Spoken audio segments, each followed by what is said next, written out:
The morning of my 40th birthday was supposed to be perfect. Coffee with my wife, laughter, dinner plans. Instead, I woke up alone. There was only a note in the kitchen. Finally become a man. And then I saw her being dropped off in the car by another man. It was not just a traitor. It was the beginning of my revenge, cold, legal, and one that would destroy her world. The morning of Jake Davis's 40th birthday was supposed to be simple, warm, maybe even a little special. A quiet moment with his wife, Emily, over coffee, a shared laugh about getting older, nothing extravagant. They'd been married for 12 years, and Jake, a steady software engineer from Portland, Oregon, wasn't one for big gestures. But Emily usually made his birthdays feel like they mattered. One year, she'd baked a lopsided cake that collapsed before he could blow out the candles, and they'd laughed until their sides hurt. Another time, she'd organized a surprise hiking trip with their kids, Sophie and Liam, to the Columbia River Gorge. This year, he didn't expect much, just her presence, maybe a card, a moment that said us. Instead, he woke up alone. The bedroom was silent, the sheets on Emily's side untouched, tucked tight like she hadn't slept there at all. Jake rubbed his eyes, assuming she'd gotten up early to grab bagels or start the kids' breakfast. Sophie, 10, and Liam, 8, were probably still asleep. It was a Saturday. He shuffled to the kitchen, barefoot, expecting the smell of coffee or Emily's off-key humming to her favorite indie playlist.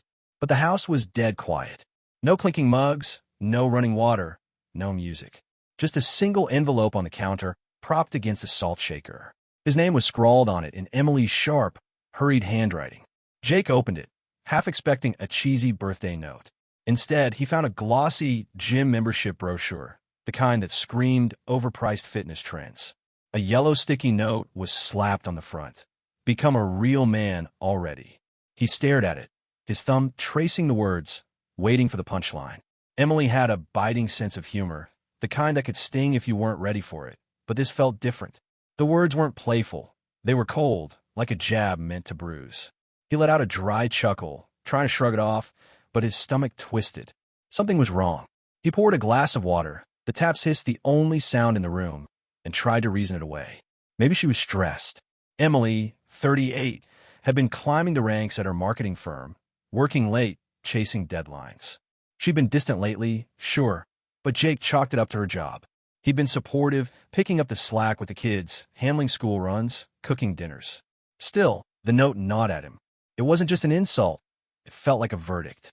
Then he heard it, the low rumble of tires on the driveway. Jake set the glass down and moved to the living room window, parting the blinds just enough to see. A sleek black BMW eased to a stop, its engine purring. The passenger door opened, and Emily stepped out. She didn't glance toward the house. Instead, she leaned into the side mirror, adjusting her hair with a quick, practiced flick. Her coat was unbuttoned, her dress beneath it wrinkled in a way that didn't match her usual polish. She smoothed it down and walked toward the front door, her steps brisk but deliberate, like someone who knew they were late but didn't care. Jake's eyes flicked to the driver. Derek, her boss. Jake had met him a few times at company events. Tall, mid-40s, always in tailored suits, with a handshake that lingered too long. Emily called him a visionary, but rolled her eyes when she talked about his ego.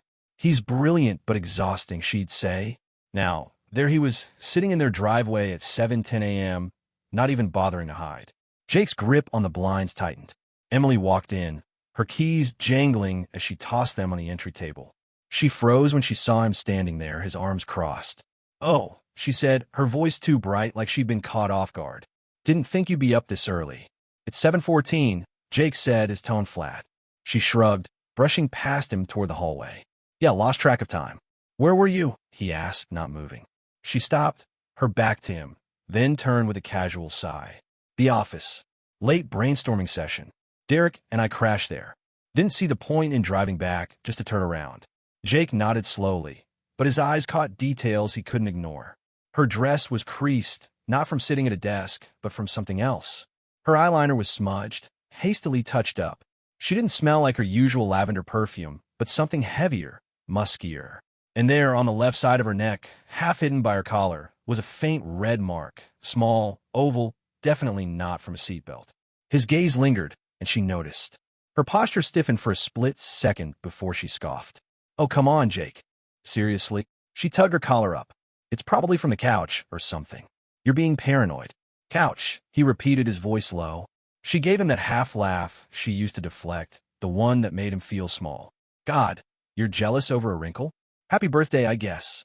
She rolled her eyes and pushed past him, heading for the bedroom. Jake didn't follow. He stood rooted in the kitchen, the gym brochure still on the counter, its glossy surface catching the morning light. The note's words burned in his mind. Become a real man already. He thought of the life he'd built, 12 years of marriage, a stable job, a home in a good school district, weekends coaching Liam's soccer team, helping Sophie with her art projects. He'd made space for Emily's career, her ambitions. And now, on his birthday, he got an insult in the sight of her stepping out of another man's car. He didn't yell. He didn't call her back to demand answers.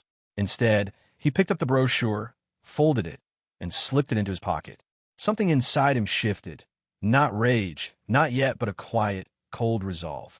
He wasn't going to beg for the truth. He was going to find it. That morning, Jay called in sick to work, claiming a stomach bug. He spent the day alone, not reacting, just thinking. The kids were at a friend's sleepover, so the house stayed quiet. He sat at the kitchen table, replaying every detail. The note, the mark on her neck, Derek's car idling in the driveway. He remembered smaller things, too. Things he'd ignored. Emily's late nights, her phone always face down, the way she'd stop posting about their family on Instagram. The way she'd sighed when he talked about his coding projects, calling them safe. When had he stopped being enough? By noon, he'd made a decision. He wasn't going to confront her. Not yet. Confrontations gave her room to twist things, to cry or deflect, or make him doubt himself. Emily was good at that. Instead, he'd gather proof. Hard, undeniable proof. He pulled out his phone and texted Nick, an old college buddy who worked in private security. Need a favor. Discreet. Can you recommend someone? Nick replied within minutes. Tom Harlan. Best PI in Portland. Expensive, but worth it. What's going on? Jake typed back. Just need to confirm something. Thanks. He didn't want sympathy. He wanted answers. And when he got them, he'd know exactly what to do next. Jake Davis didn't sleep the night after his 40th birthday. The image of Emily stepping out of Derek's BMW, the faint red mark on her neck, and the sting of her note, become a real man already, looped in his mind like a bad song. By 5 a.m., he was at the kitchen table in their Portland home, laptop open, searching for Tom Harlan, the private investigator Nick had recommended. Tom's website was bare bones. A phone number, an email, and a tagline. Truth, no drama. Jake liked that. He didn't need drama. He needed facts. He called at 7 a.m. Tom picked up on the second ring, his voice rough like he'd smoked too many cigarettes. Harlan, what do you need? No small talk, no pleasantries. Jake explained in clipped sentences. His wife, Emily, 38, marketing exec. Her boss, Derek, mid-40s creative director. Suspicious behavior. A black BMW. Late nights she called work. He mentioned the note, the mark on her neck, the way she deflected. Tom didn't interrupt, just grunted occasionally, taking notes. You want surveillance, photos, video? He asked when Jake finished. Everything, Jake said. I need it airtight. Got it. Names, routines, vehicles, anything specific. Email it to me. I'll start tonight. 3 days, maybe 4. You sure you want this? Once you see it, no going back.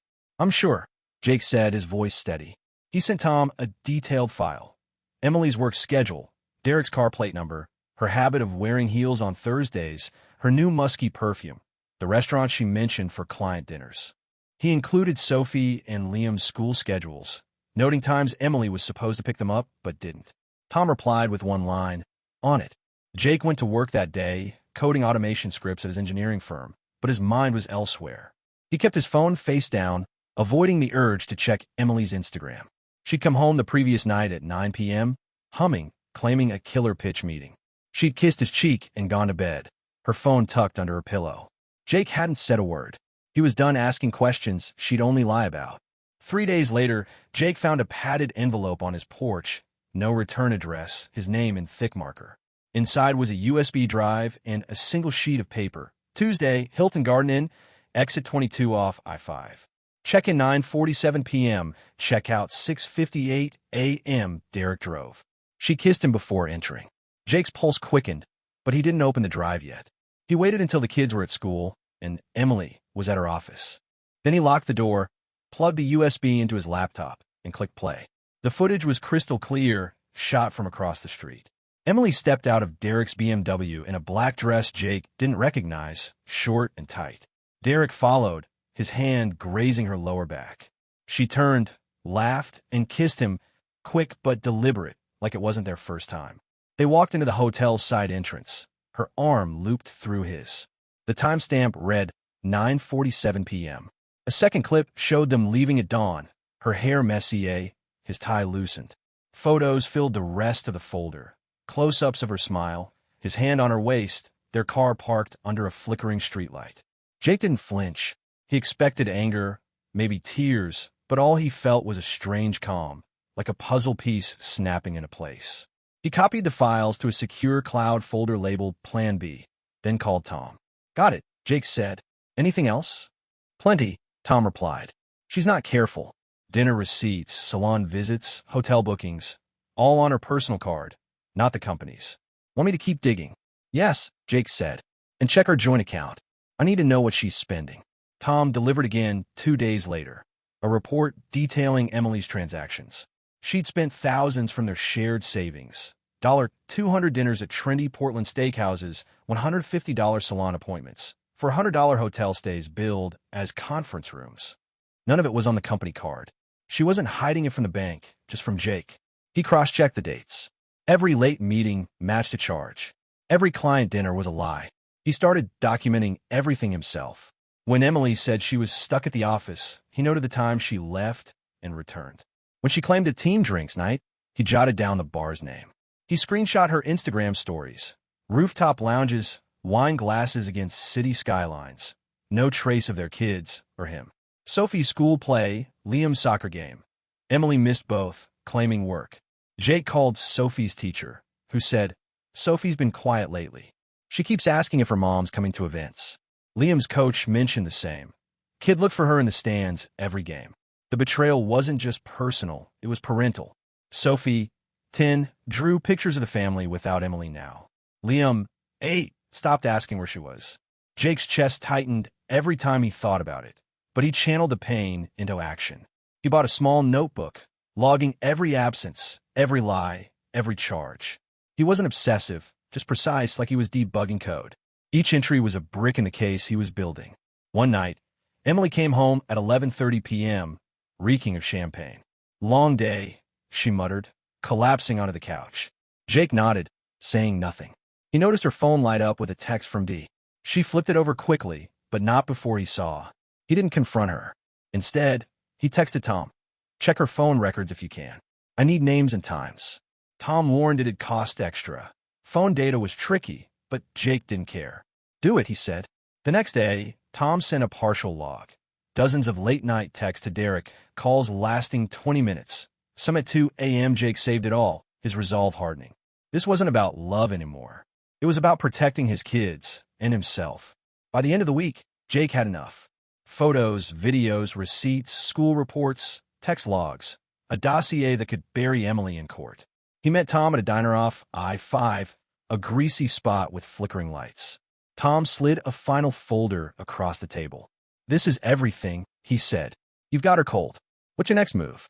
Jake leaned back, the folder heavy in his hands. "I'm not confronting her yet," he said. "I need to be ready first." Tom raised an eyebrow. "Ready for what?" "For whatever she throws at me," Jake said. "She's not going to admit this. She'll fight dirty. I need a plan." Tom nodded, almost impressed. "Smart. Most guys would have blown up by now." Jake didn't smile. He was a most guys. He thanked Tom, paid the invoice, $8,000, worth every cent, and drove home. That night, Emily was out again, meeting clients. Jake sat in his office, the folder open, the USB drive beside it. He wasn't broken anymore. He was building something new, a way out, a way to protect Sophie and Liam, a way to take back his life. The truth was his weapon now, and he'd wield it when the time was right. Jake Davis had proof, photos, videos, receipts, text logs, that Emily's affair with Derek was no fleeting mistake. It was a calculated betrayal, funded by their joint savings and built on lies that left their kids, Sophie and Liam, wondering where their mom had gone. But Jake, the 40-year-old Portland engineer, didn't storm into their bedroom with the evidence. He didn't want Emily's tears or excuses. He wanted control. For the first time in years, he wasn't reacting to her. He was planning. His first move was financial. Jake had 3 patents from his grad school days. Modular sensors for industrial automation. Innovative but never commercialized. He'd shelve them, prioritizing family stability over ambition. Emily used to tease him for playing it safe, saying he could have been bigger if he believed in himself. Now, her words fueled him. He contacted a Texas-based tech firm specializing in automation systems. After 2 weeks of NDAs, virtual meetings, and contract tweaks, they offered $5 million for the patents. Jake didn't negotiate. He signed, and the money wired to a new LLC he'd set up, Cascade Innovations, a name Emily wouldn't link to him. The joint account remained untouched. No red flags. He hired a financial planner, a sharp woman named Carla, who helped him secure the funds. Jake moved liquid assets into trust funds for Sophie and Liam, set up a separate savings account, and ensured every transaction was legal, traceable, and hidden from Emily. "You're not just protecting yourself," Carla said. "You're building a fortress." Jake nodded. This wasn't about greed, it was about freedom. Next, he turned to Derek. Jake's investigator, Tom, had dug into Derek's role as creative director at Emily's marketing firm, a publicly traded company called Vantage Media. Tom's report revealed Derek's sloppy habits, expensing personal dinners, booking client trips that were vacations, and using company resources for late-night rendezvous. Jake saw an opportunity. Using Cascade Innovations, he quietly bought Vantage stock. Not enough to raise eyebrows, but enough to secure shareholder influence. He didn't plan to run the company, just to be in a room when Derek's ego crashed. Jake drafted an anonymous report detailing Derek's misconduct, holding it back for the right moment. At home, Jake played the part of the oblivious husband. Emily came home late, her phone buzzing with texts she didn't hide well. One night, she snapped, "You're so checked out, Jake. I'm killing myself at work, and you just exist." He stirred his coffee, meeting her eyes. "I'm here, Emily. Always have been." She faltered, then changed the subject. Jake noted the exchange in his notebook alongside her absences. Sophie's art fair, Liam's parent-teacher conference, a family dinner she'd forgotten. He wasn't angry anymore, just methodical. He hired a lawyer, Kate Morrow, a Portland divorce attorney known for her precision. In their first meeting, Jake laid out everything. The affair evidence, Emily's spending, her neglect of the kids. Kate skimmed the folder, her expression unreadable. "This is bulletproof," she said, "but she'll fight dirty. Custody, money, she'll go for it all. You ready for that?" "I am," Jake said. "I want primary custody of Sophie and Liam. No games." Kate nodded. "Then we document everything. Her absence from the kids' lives, her financial recklessness. Courts don't like parents who prioritize affairs over their children." She drafted divorce papers, including a motion for custody based on Emily's documented neglect.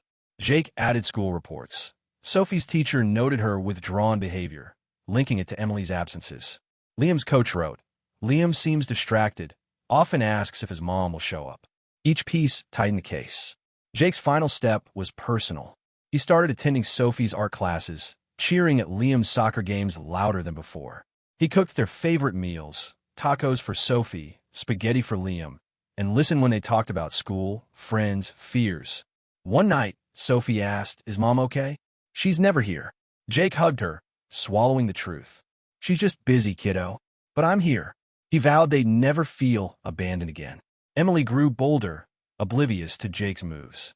She wore tighter dresses, spent longer at client dinners, and posted Instagram stories of rooftop bars, her laughter echoing in videos where Derek's shadow lingered. Jake screenshot every post, cross-referencing them with her lies. One evening, she came home at midnight, smelling of wine. "Big pitch went late," she said, kicking off her heels. Jake nodded, his pen scratching his notebook after she went to bed. 12:03 a.m. Claimed pitch meeting, posted story at Bar Meridian, 10:47 p.m. He met Tom one last time at the diner off I-5. Tom slid a final report across the table. More hotel receipts, a text from Derek saying, "Can't wait for Friday." Jake paid the $2,000 balance and asked, "Anything I missed?" Tom shrugged. "She's careless. He's arrogant. That's her edge. Just don't let it eat you alive." "It won't," Jake said. He drove home, the report in his passenger seat. Emily was out again, working late. Jake sat in his office, the divorce papers on his desk, the USB drive beside them. He wasn't waiting for her to change or confess. He was building a future, his and the kids. The patents were sold, the money was safe, the evidence was ironclad, and Derek's career was a ticking time bomb. Jake leaned back, staring at the ceiling. For the first time in months, he felt steady, like a man who'd found his footing on a crumbling ledge. He wasn't ready to file yet. He needed one more piece, confirmation that Emily was draining their savings further. Carlo was auditing their accounts, and Jake suspected Emily was funneling money to cover her tracks. Once he had that, he'd move. Not out of spite, but necessity. Emily had chosen her path. Now, Jake was choosing his. Jake Davis had everything he needed. A fortress of evidence against Emily's affair with Derek, a $5 million patent deal hidden in his LLC, and a divorce lawyer, Kate, ready to strike. The 40-year-old Portland engineer had spent weeks documenting Emily's lies. Hotel receipts, late-night texts, Instagram posts of rooftop bars while she skipped Sophie and Liam's school events. He'd even bought stock in Derek's company, Vantage Media, and prepared an anonymous report on Derek's misuse of funds. Jake wasn't driven by rage anymore, but by cold, calculated purpose. He was ready to end the charade. On a crisp Monday morning, Jake gave Kate the green light. She filed the divorce papers and arranged for Emily to be served at her downtown office. Jake stayed home, helping Sophie with her math homework while Liam built a Lego spaceship. At 2:17 p.m., his phone buzzed with a text from Emily. "How dare you?" No call, no explanation, just those 3 words. Jake didn't respond. He knew the storm was coming. Emily burst through the front door at 6:42 p.m., her face pale, eyes blazing. She stood in the living room, clutching the divorce papers like they were a weapon. "You humiliated me," she hissed. "Serving me at work? In front of my team? What the hell, Jake?" Jake leaned against the kitchen counter, arms crossed. "You stopped coming home, Emily. I had to make a choice." Her mouth opened, then closed, caught off guard by his calm. She rallied, voice sharp. "This is about money, isn't it? You're trying to cut me out of your patent deal. Well, newsflash, those were developed during our marriage. They're mine too." Jake tilted his head, unfazed. "You sure about that? I've got time logs, prototypes, emails, all predating you. Want to test it in court?" Doubt flickered in her eyes, but she pressed on. "I'll fight for the kids. You think you can erase me from their lives? Sophie and Liam need me." That hit hard, but Jake didn't flinch. He walked to his office, pulled a thick folder from the drawer, and handed it to her. "This is 8 months of you being gone," he said. "School reports, teacher notes, receipts. Sophie cries because you miss her plays.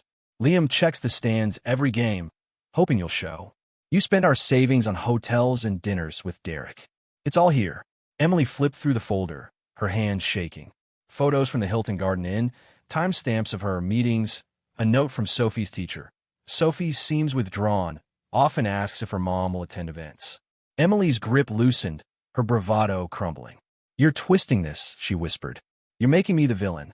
"You did that yourself," Jake said, his voice low but firm. "You walked away from us. I just wrote it down."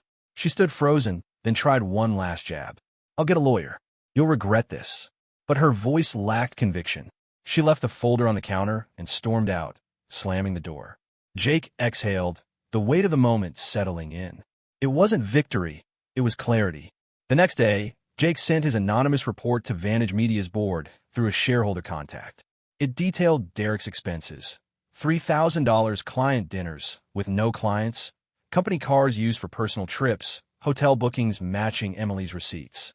By Wednesday, Tom, the investigator, confirmed Derek was suspended pending an internal audit. Whispers of his affair with Emily spread through the office, tarnishing her reputation. She stopped posting on Instagram, her polished facade cracking. Emily called Jake that night, her tone softer, desperate. "Can we talk? No lawyers, just us. We can fix this." Jake listened, letting her words hang in the silence. "You had years to fix it," he said finally. "You chose Derek. Now you live with it." He hung up, his resolve unshaken. Kate moved fast. She filed a motion for primary custody, attaching the evidence of Emily's neglect and financial misconduct. Jake met with Sophie's teacher and Liam's coach, who provided statements about Emily's absences. He didn't smear her. He let the facts speak. Kate warned him, "She'll try to spin this as your fault. Claim you're vindictive. Stay steady." Jake did.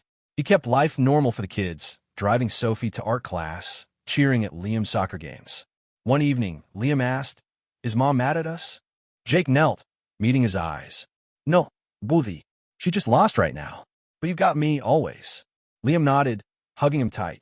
Jake's throat burned, but he held it together. This was for them. Emily's lawyer responded with a weak counterclaim, arguing the patents were marital property and demanding joint custody. Kate dismantled it, citing Jake's documentation and Emily's absence from the kids' lives. The court set a hearing date, but Jake knew the evidence was overwhelming. Emily's spending $12,000 in 6 months on her affair painted her as reckless. Her missed school events showed her priorities. The hotel photos sealed it. A week later, Emily showed up unannounced, no makeup, hair in a messy bun. She stood in the driveway, not the house, like she no longer belonged. "I didn't think you'd go this far," she said, voice small. "I thought you'd just let it go." Jake looked at her, the woman he'd loved for 12 years, now a stranger. "You left first, Emily. You just didn't say it out loud." She nodded, tears in her eyes, and walked away. Jake watched her go, feeling no triumph, just a quiet resolve. He'd exposed her, not to destroy her, but to protect his kids. Derek was unraveling. Emily was cornered, and Jake was ready for the final step, the courtroom. He wasn't fighting for revenge. He was fighting for Sophie and Liam, for a life where they'd never feel invisible again. The divorce hearing came on a clear April morning in Portland, the kind of day that promised renewal. Jake Davis, now 40, stood outside the courthouse, his lawyer Kate by his side. Inside his briefcase were months of evidence. Photos of Emily's affair with Derek, receipts of her reckless spending, school reports detailing her absence from Sophie and Liam's lives. Jake wasn't nervous. He'd built an airtight case, not for revenge, but to protect his kids. The truth was his shield, and today it would speak. Emily arrived alone, her lawyer stepped behind. Gone were her designer heels and bold lipstick. She wore a plain gray coat, her face bare, eyes tired. She didn't look at Jake, just stared at the courthouse steps like they led to a guillotine. Inside, the judge, a stern woman with wire-rimmed glasses, called the session to order. Kate presented Jake's case. Emily's documented neglect, her $12,000 in personal spending on hotels and dinners with Derek, her absence from Sophie's plays and Liam's soccer games. Teacher statements described Sophie's withdrawal, Liam's disappointment. The hotel photos, time-stamped and clear, left no room for doubt. Emily's lawyer argued she was a busy professional, that Jake exaggerated her absences to punish her. But when the judge asked Emily directly if she contested primary custody, she hesitated.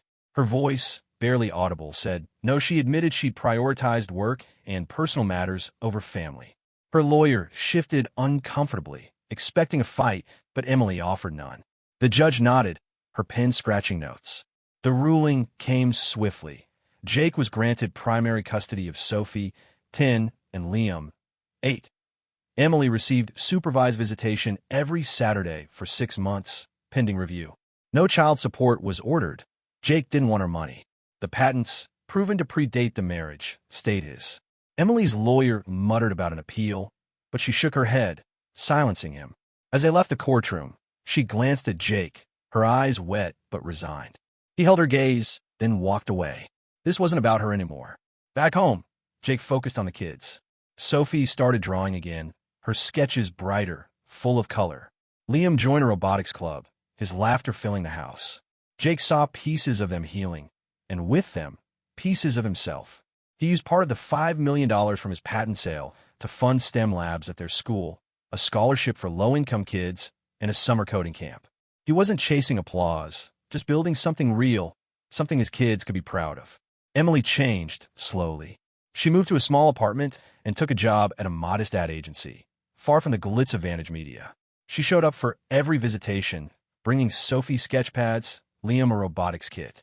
No makeup, no pretense, just jeans and a quiet effort to reconnect. Sophie hugged her tightly one day, and Liam asked her to watch his next game. Jake stayed civil, distant. Forgiveness wasn't on the table, but he didn't block her path. The kids deserved a mother, even one who'd lost her way. Derek's fall was quieter. Vantage Media's audit, sparked by Jake's anonymous report, uncovered enough misconduct to force his resignation. Word spread he'd taken a low-level job in London, likely under pressure to leave. Jake didn't care. Derek was a footnote now, irrelevant to the life he was building. One evening, a year after the divorce, Jake sat on the porch with Sophie and Liam, eating pepperoni pizza from a local joint. The air was warm, the sky streaked with pink. Liam told a terrible joke about robots, and Sophie groaned, tossing a crust at him. Jake laughed, the sound deep and free. He looked at his kids, their faces lit with joy, and felt it. Peace. Not the fleeting kind, but the kind that settles in your bones. He thought back to that birthday morning, the note that cut him open, the BMW in the driveway. He'd been blindsided, but he hadn't broken. He'd rebuilt, methodically, legally, for Sophie and Liam. Every step, from hiring Tom to selling the patents to facing Emily in court, was about giving them a life where love wasn't a lie. Emily was trying now, showing up for the kids, but Jake knew the truth. He'd save them when she couldn't. As the sun dipped below the horizon, Sophie leaned against him, her head on his shoulder. "This is the best night," she said softly. Liam nodded, mouth full of pizza. Jake smiled, his heart steady. He'd lost a marriage, a version of himself, but he'd gained something better, a quieter, truer life. Just him and his kids, no pretense, no betrayal. He didn't need triumph or justice. He had peace, and that was enough.